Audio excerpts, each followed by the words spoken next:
When I wrote this sermon, I wasn't sure if it would snow. What I saw in the forecast was like just a hint of maybe we'll get some snow. But I suppose that I nearly could have been writing about today in this very beginning. So the day after Thanksgiving, I intended to drive home from Vermont early in the day. I wanted to be back at my house before it was dark, and I wanted to settle into my evening comfortably without joining the traffic of the Black Friday shoppers that would slow me down. Instead, I woke up to a snowy day. It was a snowstorm that was supposed to have been just flurries and amount to maybe an inch. But it was clear that it was going to be more and that I was not the only one surprised by the weather. For hours, the roads were untouched. Over and over, the radio in my family's home announced accidents on slick roads, keeping the small rescue squad busy. My family is on the rescue squad, so we hear everything. More than once, I heard a road closure announced, reminding me that even if I thought that I was somehow more equipped than everybody else sliding around out there, the road that was my passage out of the mountains and back to Massachusetts was simply closed. And it wasn't a big storm as far as they go in Vermont. It dumped just a handful of inches. So by 4 p.m., the snow had stopped and the road crews had cleared and salted, and my route was reopened. And I headed out frustrated that I'd lost so much of the day, but determined to get south of the snow before the sunset and the wet roads turned to ice. And in all of this, watching the snow and wishing that I had gotten out earlier, I had forgotten that one of my favorite parts of the holiday season would now be available to me. Driving home in the dark on the day after Thanksgiving meant homes would be lit up with decorative lights. Since I was a little girl, my mother and I have made a game of counting the houses with Christmas lights. Our car didn't have a radio, and this was how she entertained me for 3.5 hours between my grandmother's house and our home. Each of us looking out the window, counting 1, 2, and seeing how many we could get before our drive was over. In this time of year when the world is dark for so many of our waking hours, the twinkle of lights is an invitation into joy and possibility. It is no surprise that holidays at this time of year invite us to consider the gifts of light. Some of our holidays commemorate events that happened at this time, while others are situated here because of the gifts of contemplative darkness and hope in the growing light.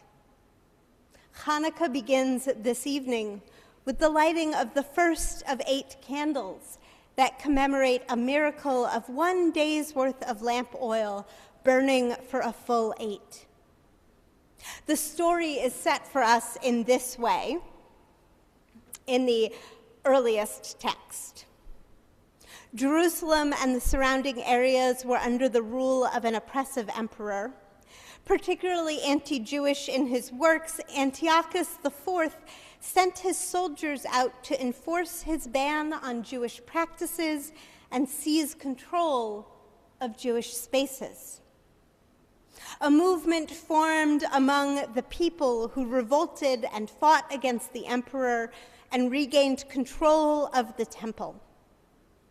And following their victory, there was an 8-day celebration to cleanse and rededicate the temple. In this first written account of this revolt and rededication, there is no mention of enduring light. That story came hundreds of years later. And this is one of my favorite things about the story of Hanukkah. Throughout the ancient world, stories began first as oral tradition. Many were written down, and a couple dozen were solidified as the canon of Jewish scripture and as part of Christian scripture. The storytelling continued as both religions evolved within the world around them. In Judaism, the rabbis gathered to share story, craft law, and build the traditions that would come to be known as Rabbinic Judaism, and which have shaped that faith across its denominations today. In the Talmud, the Jewish text of law and teachings, the story of Hanukkah is told not as one of military defeat, but as one of a miracle of enduring light. This is the part that I love.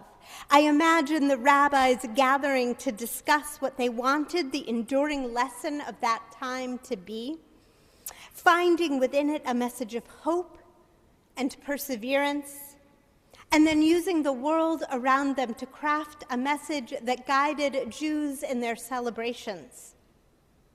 That first text gives us a time of year. It gives us a month. And so we know that this 8-day celebration came at the darkest point of the year, after the harvest, and a time when people drew close together for warmth in long nights.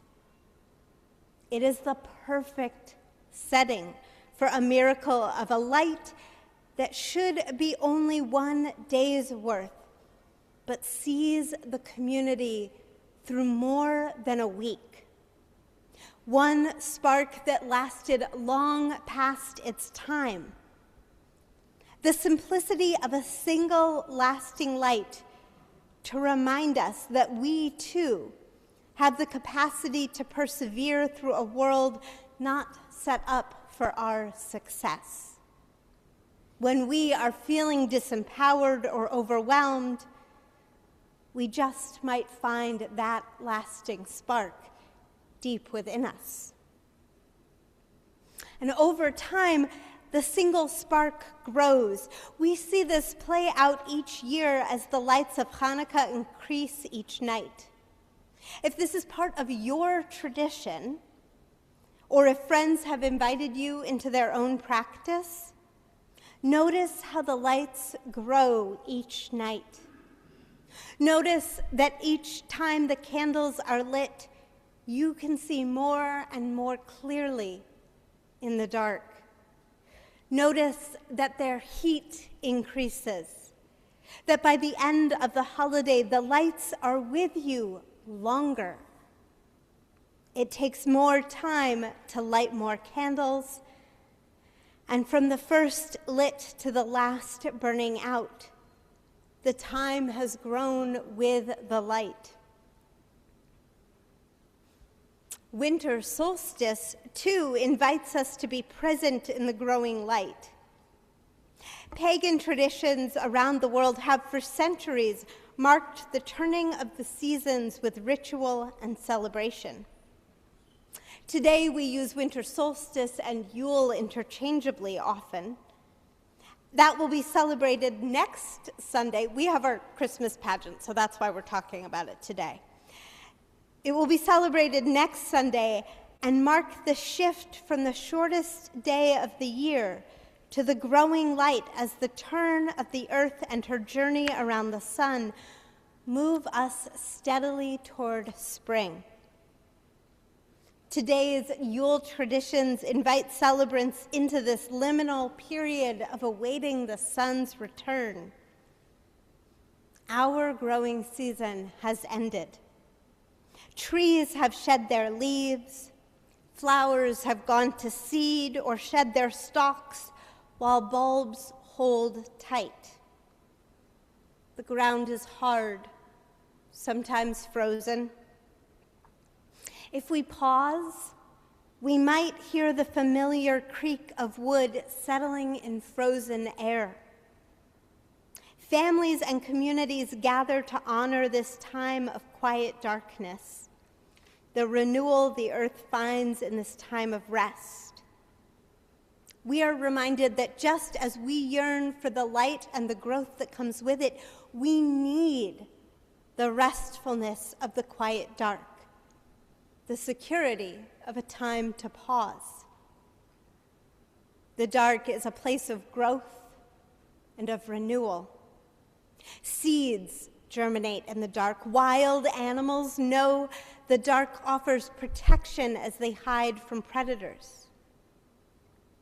Our bodies respond with instinct to the call to sleep through the dark, our most natural reset each day. Many years ago, a special log was selected to be burned on the solstice, burned on the hearth in people's homes. This Yule log kept the home warm and lit through these longest hours without the sun.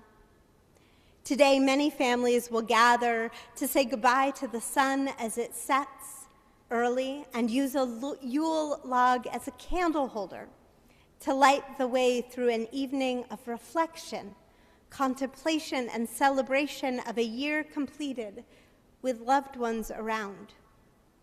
In the morning, people rise early to watch the sun come up, welcoming its return with joy, knowing it will be with us for just seconds longer than the day before, but welcoming that increase all the same.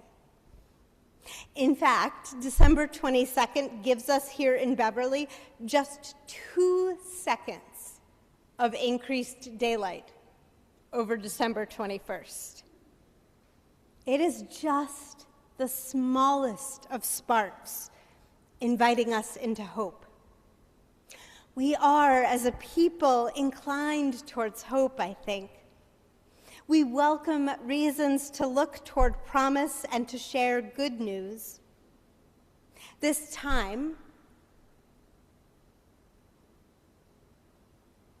that's it, is all we need to ignite that first reminder that we have begun inching toward the next growing season, that winter with its cold will not last forever. These holidays offer an invitation into searching for hope. In ritual, we practice hope, whether it is in reenacting the story of a miracle thousands of years ago, or awaiting the return of the sun, a turn of the planet older than literally anything else on Earth. Hope is also found in bringing tradition into the moment. Perhaps you have heard the story of a Catholic church in Dedham, which is doing just that. Have you seen it in the news?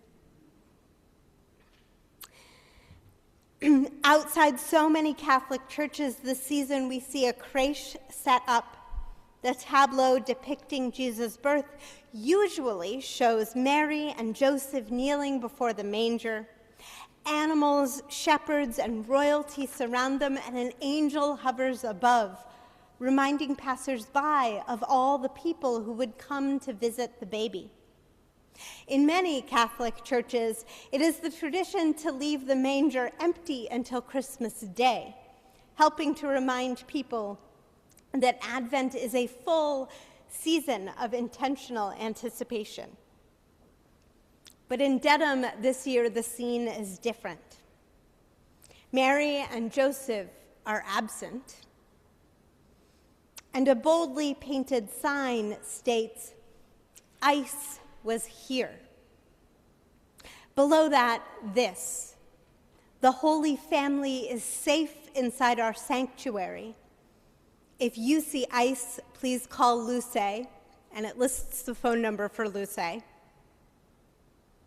It is a stark reminder that the story of seeking refuge is not a new one. nor is the story of people providing care where an empire will not, of people showing up with presence and with love. It is also a stark reminder that hope is ours to build, and that our ancient stories can call us to greater care for one another. Telling these stories year after year is not simply something we do because they're old and we like them, but because they have a message for us all. Show up with tenderness and with love. Whatever lights you kindle this season, whatever lights you seek this season, may they nurture hope within you, calling you into your fullest self. When the sun sets tonight, may your Hanukkah be full of warmth. When the sun sets next week, may your solstice be full of contemplation. May it be so.